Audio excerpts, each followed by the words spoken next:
হিন্দুদের সবচেয়ে বড় উৎসব এবং শিরকের সবচেয়ে বড় আয়োজন আল্লাহর জমিনে, এটা যখনই হতে যায় তার আগে এবং এটা চলাকালীন সময়ে মিডিয়াতে এক শ্রেণীর লোকেরা এই স্লোগানটা খুব বেশি বেশি আওড়াতে থাকেন, ধর্ম যার যার, উৎসব সবার। বড় আশ্চর্য লাগে, বিষয়টা যখন ধর্মীয় তাহলে এটার ব্যাখ্যা দিবে তো ধর্মীয় ব্যক্তিবর্গরা, কিন্তু ধর্মীয় বিষয়ে ব্যাখ্যা দিতে আসছেন রাজনীতিকরা, ধর্মীয় বিষয়ে ব্যাখ্যা দিতে আসছেন বুদ্ধিজীবীরা, যাদের ধর্ম সম্পর্কে কোনো ধারণাই নাই। এটা হলো সবচেয়ে বড় আশ্চর্যের বিষয়। একজন মুসলিমের জন্য হিন্দুদের দুর্গাপূজাতে কোনোভাবে অংশগ্রহণ করা জায়েজ কিনা, অনুমোদিত কিনা, এই বিষয়টি তো সিদ্ধান্ত দিবে ধর্ম বিশেষজ্ঞগণ, উলামা একরাম, কারণ বিষয়টা ধর্মীয়। অতএব এটা হলো একটা আশ্চর্যের বিষয়। দ্বিতীয়ত হলো, এই স্লোগানটার মতো অন্তঃসার শূন্য, অযৌক্তিক এবং হাস্যকর আর কোন স্লোগান হতে পারে না।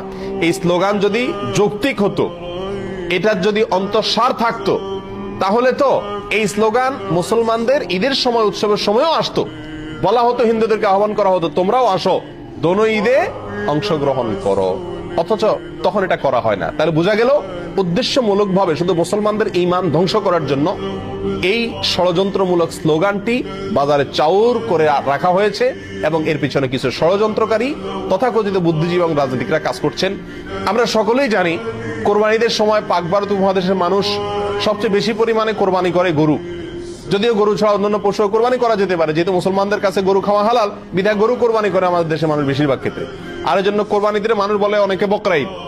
বকরা শব্দ বাকারা আরবি, বাকারা মানে গরু, সেখান থেকে বাকরা ঈদ বলে বা বকরি ঈদ বলে। তো বাকারা বা বকরি আরবি গরু থেকে, তার মানে গরুর ঈদ। ঈদটাই হলো গরু জবাই করা, গরুর গোশত খাওয়া, বিতরণ করার উৎসব। তাহলে সেই কোরবানির ঈদে যদি হিন্দু ধর্মের লোকদেরকে আহ্বান করা হয় যে তোমরা আসো, গরুর গোশত খাও, তাহলে এটা তাদের জন্য অপমানকর হবে কিনা, তাদের জন্য কষ্টের হবে কিনা? কারণ তারা গরুকে পবিত্র মনে করে, গরুকে মা মনে করে, গরুকে পূজা মনে করে। সেখানে গরুর গোশত খাইতে যদি আসতে বলা হয়, তার মাবুদের, সে যাকে ইবাদত করে, পূজা করে, তার গোশত খেতে তাকে যদি আহ্বান করা হয়, তাহলে এর চেয়ে বড় অপমান আর কষ্টের কি হতে পারে?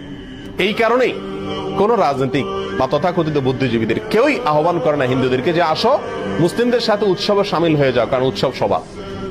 কেন? কারণ একজনের ধর্মীয় ইবাদত, একজনের ধর্মীয় উৎসব আরেকজনের জন্য বিপরীত হতে পারে। একজন মুসলিম, নগণ্য থেকে নগণ্য, সাধারণ থেকে সাধারণ মুসলিমও জানেন যে ইন্না শিরকা লাযুলমুন আযীম, নিঃসন্দেহে শিরক, নিশ্চয়ই শিরক এটা সবচেয়ে বড় অপরাধ। ইন্নাল্লাহা লা ইয়াগফিরু আন ইউশরাকা বিহি ওয়া ইয়াগফিরু মা দুনা যালিকা লিমান ইয়াশা। আল্লাহ সুবহানাহু ওয়া তাআলা তার সঙ্গে শিরক করলে এটা মাফ করেন না, আর শিরক ছাড়ানো যে কোনো গুনাহ আল্লাহ চাইলে যার জন্য ইচ্ছা তার জন্য কি করতে পারেন? ক্ষমা